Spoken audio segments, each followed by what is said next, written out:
Hi, this is Dr. Goodloe, Medical Director for the EMS System for Metropolitan Oklahoma City and Tulsa. In the video that follows, we're going to cover the important clinical treatment protocol changes from the Medical Control Board that take effect January 15th, 2018. So thanks for watching in advance.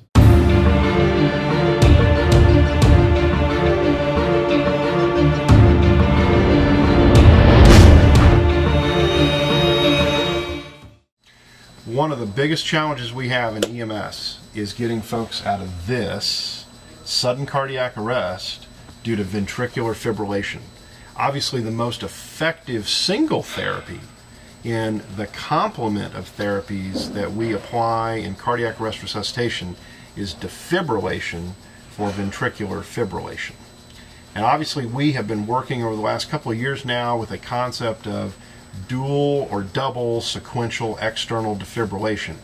We're going to continue to do that in 2018, but now we're going to move it up in the sequence. Because here's what we know about ventricular fibrillation.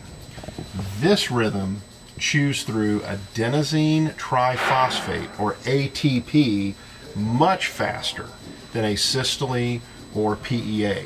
ATP is the energy that our cells operate off of. So we've got to get folks out of VF as fast as we possibly can.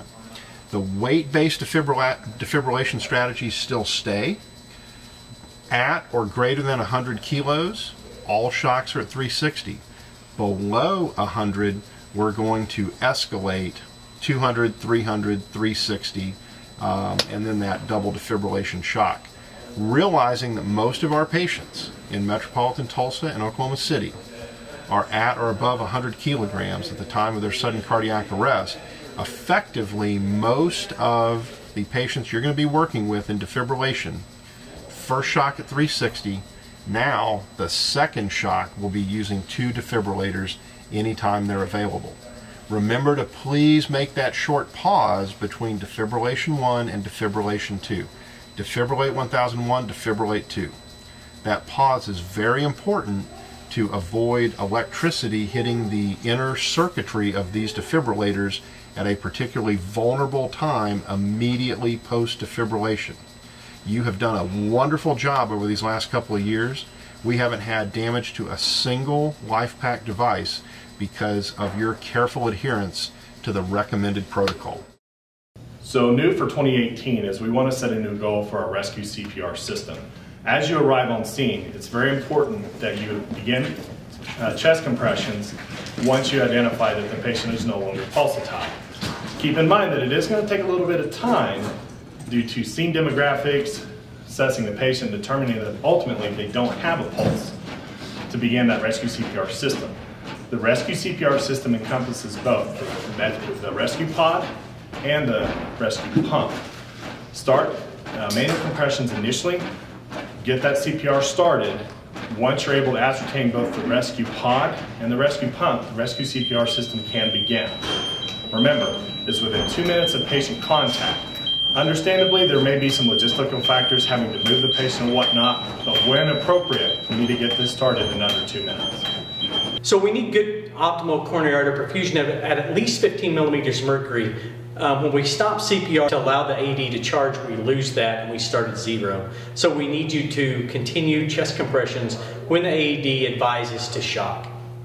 The second thing I want to talk about is we've changed the protocol to stop CPR while applying the pads. The reason that we did that is because going from a front-to-front placement and now we're going to an A&P placement from front to back, we have to stop CPR so we can roll the patient to apply that back pad. So, you have a patient that you've intubated. You've placed capnography, but you're having a hard time discerning whether there's a presence of waveform capnography and you have no numeric value. You're pretty confident in the fact that you've placed the tube in the right place, which is ultimately through the vocal cords. Let's talk about different ways that you can troubleshoot the LifePak by adjusting the settings on the capnography waveform directly on the screen. Let's utilize the LifePak to confirm appropriate tube placement when there's lower than expected ETCO2 values. You'll note that the scale automatically comes up once the LifePak is on, absolute 0 to 50. If you scroll to that score, select it, and you'll see that it comes up on auto scale, change it to 0 to 20, hit the home button, and you'll note that it's now absolute 0 to 20. That'll help, in effect, zoom in on the waveform to confirm its presence and its rhythm with each ventilation. Keep in mind that any ETCO2 value less than 3.5 will not display a numeric value, which is normally found here. Also keep in mind that any ETCO2 value less than 8 will not calculate a ventilation rate, also normally seen here. Also, in the more is not necessarily better category, epinephrine in ventricular fibrillation. There's very good work now being done that shows that epinephrine as a catecholamine may not have the impact that we want it to in higher doses in cardiac arrest. So we've got a heart that's already doing this, chaotically fibrillating, and we're giving adrenaline and more adrenaline and more adrenaline and more adrenaline. And over time, what that may actually be doing is creating more excitation in the heart muscle, when in fact we want to slow all this mess down, right? So we're moving to a concept that is being adopted by many other large urban EMS systems, and that is limiting the dose of epi. It has honestly absolutely nothing to do with supply chain issues of epi. This is all about the clinical impact of epi on the patient.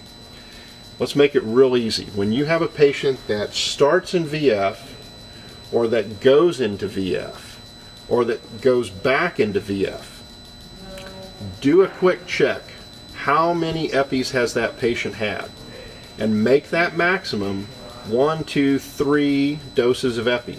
3 milligrams for adults, correct? After that, no more epi. Keep working with your antiarrhythmics such as amiodarone. Keep working with good quality CPR, appropriate airway management, all those other parts of the resuscitation bundle of care. We're maxing out epi at 1, 2, 3 when somebody's in ventricular fibrillation. Simple as that. Our dialysis related issue patients, this is nothing new that's added to the protocol. What we're emphasizing is the use of calcium chloride. So in a known or suspected ventricular dysrhythmia of a dialysis type patient that you suspect that they're hyperkalemic, calcium chloride would be your first line drug. Second, in a cardiac arrest that is known to be hyperkalemic, calcium chloride will be your first line drug before moving to epinephrine. So remember that with any patients that you have intubated or just prior to intubation, to insert either an NG tube or an OG tube. This will vastly reduce any gastric distension occurred during BVM ventilations. This year we've gone away from using the term cold water submersion and made one all-inclusive protocol that rescue versus recovery is then determined based on the water temperature and the time that the person is likely to have been in the water. So, Lieutenant Knoles, can you tell us a little bit about how you determine water temperature when you're en route to a scene?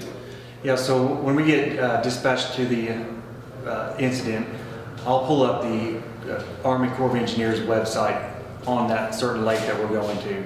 They will give me the water temperature that they take every day, and that will give my initial assessment on what kind of water temperature we're dealing with. Once we get on scene, once our divers make entry into water, we will judge the water temperature off of their regulators on their scuba tanks. Okay, and when does the clock start? So somebody's in the water or we're not sure. When does that clock start for timing?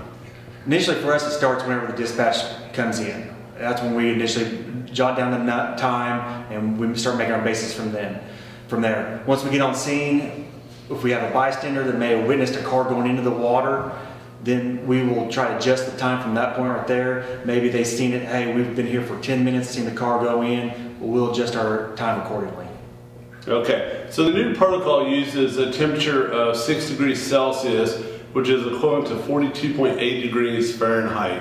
And I understand that it's in the 40 degree temperature right now, and that gives us a water temperature recently of about... It's probably right now, it's still in the 50 degrees. We've had some warmer days prior to today. It would take consistent 40 degree weather, maybe a week long, maybe more, to get that big lake to drop its temperature. A lot of people are amazed at how warm the water actually is based on the outside air temperature. So that consistent Low air temperature outside was what makes the water temperature drop. Okay, so again, we're using 42.8 degrees Fahrenheit, and in Oklahoma it's going to have to be cold for a long period of time to get to that temperature. And 60 minutes is kind of the cutoff where it goes from rescue to recovery, and water temperatures above 42.8 degrees Fahrenheit. And 90 minutes is the cutoff because we know that lower metabolic rates can increase the success of resuscitations in patients that are cold water submersion events. So we're going to allow up to 90 minutes in resuscitation before we move into recovery operations and water temperatures that are less than 42.8 degrees Fahrenheit. The changes and the indications for treating a chest injury are still the same. We're just switching from a non-vented chest seal back to a vented chest seal. We don't carry thermometers that are reliably accurate. We wanted to just bring sepsis into a conceptual progression from infection to severe illness and hypertension if it's allowed to continue. The diagnosis of sepsis requires that the patient either be febrile or have an elevated white blood count. We also don't do lab in the back of the ambulance, so it's difficult to diagnose sepsis. We don't want to wait until a patient has already progressed to severe sepsis or even septic shock to begin treatment.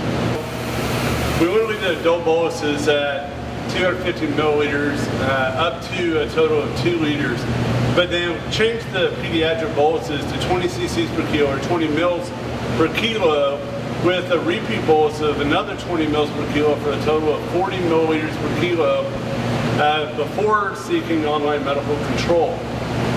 We are no longer waiting for hypotension to occur. We want to do this based on a consideration of sepsis with tachycardia and tachypnea as part of those criteria. In summary, with the changes for 2018, this is not something new to the protocol, but what has been moved in the treatment priority box is early cooling therapy in the heat illness patient. It is of the utmost importance to get cooling therapy started early in anybody with heat exhaustion or heat stroke. So let's talk about oxygen. Something as simple as oxygen actually brings us big, important changes in 2018. For a long time, you and I have thought when somebody is in some type of ischemic crisis, a stroke or an acute myocardial infarct, anything on the spectrum of acute coronary syndromes, we've basically thought, hey, the worse we think that is, the more of this, the better. As it turns out, there's some very compelling research out now that tells us if we're not careful with this, we could actually increase the size of cerebral or cardiac infarct putting too much of this on the wrong patient. So please look at these protocols very carefully detailing acute coronary syndrome and stroke, because unless previously healthy patients have pulse oxes at rest less than 94%, adjusted down just a little bit with a history of COPD, we really need to avoid putting this on unless they truly are having respiratory distress. I know that could be a difficult change sometimes when patients are asking for oxygen. Part of our role as careful clinicians is helping them understand that more oxygen is not always better. When acute coronary syndrome is suspected in the pre-hospital setting, time is of the utmost importance. Efficient time management, early notification of receiving facilities, and evidence-based practices such as aspirin and targeted oxygen therapy are key to the treatment of patients experiencing an acute cardiovascular event. Once ACS is suspected, field providers should adjust to team dynamics for cardiovascular care, utilizing the mnemonic STEMI. Scene coordination will place focus on time intervals, time from first medical contact of the patient, and stages additional personnel as they arrive, keeping the scene from becoming overcrowded. Transport logistics should formulate ingress and egress plans in coordination with the scene coordinator and treatment implementation paramedic. Efficient data acquisition obtains 4-lead, 12-lead, and vital signs, in addition to applying the fast patches in the anterior and posterior positions once a STEMI is suspected or confirmed.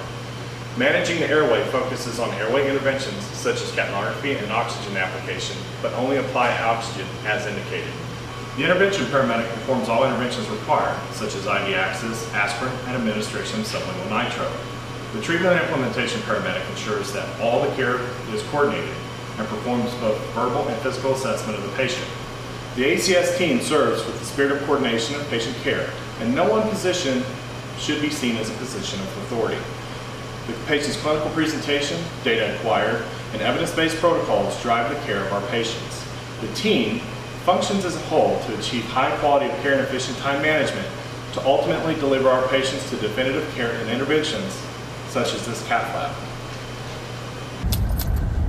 So keep in mind that when responding to an urgent care or a clinic where there's medical staff and you arrive on scene with a patient presenting with chest pain, that the staff on scene has already conducted a 12 lead confirming the presence of a STEMI. There's no need for us to stop, obtain our own 12 lead on the life pack, transmit it, and then transport. We shouldn't delay transport just to obtain another 12 lead confirming what we already know. Let's move the patient to the truck, implement treatments there, and obtain another 12 lead while en route to transmit. Also keep in mind to communicate with the on-scene medical staff to see if they've already contacted the local facility to let them know that a STEMI is en route. So this isn't just the start of life. This is an honorable symbol of what you and I and collectively we, 4,000 strong, are doing in a practice of EMS medicine. And the changes that we've just covered today in this video, they represent our collective commitment to put the absolute best medical science that we know onto the street, in homes, in workplaces, when people need our care the most. I want you to know how proud I am of each and every one of you and what you represent in this system. We just recently did a survey of large urban EMS systems across the entirety of the United States. There is not another system this size that commits to changing protocols, updating protocols as frequently as we do. That doesn't speak to the medical oversight leadership. That speaks to your willingness to bring these changes into your practice of EMS medicine so that citizens get the absolute best care possible. Thank you for all you do, and thank you for your attention in this video today.